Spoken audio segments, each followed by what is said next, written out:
Mika Salamanca at H2O hiwalay na.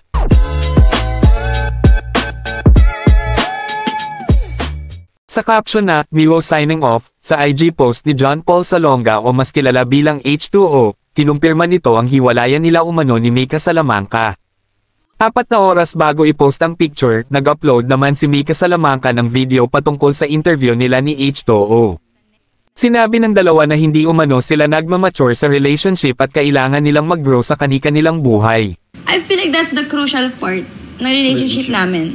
Kasi, growth is uncomfortable. Bakit sobrang komportable namin? Bakit sobrang chill namin? Doon namin na-realize na, oh fuck, we're not growing. Ayon sa dalawa, parehas silang natuto at naging masaya sa kanilang relasyon ngunit kailangan nilang mag-grow. Marami ako natutunan sa relationship na to. Tumaas din yung confidence ko nung naalala kita ganun. That's good. I'm happy for you. Si John Paul Salonga ay kilala bilang isa sa pinakamagaling na manlalaro ng Mobile Legends. Ang larong ito rin ang dahilan ng pagkakakilala nila ni Mika Salamanca.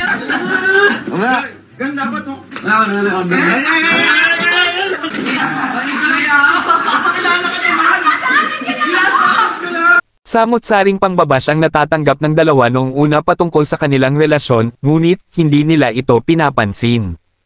Mababasa sa isang komento na hindi lang umano makapagsalita si H2O pero ang dahilan ng pakikipaghiwalay ni Mika ay dahil may iba na siyang gusto.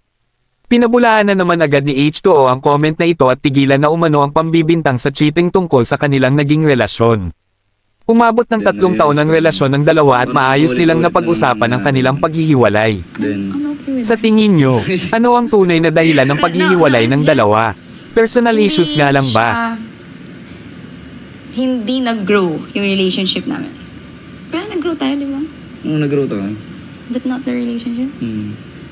Marami pang showbiz chika ang aabangan. Huwag kalimutang mag-subscribe at mag-like sa video para sa mga latest chika.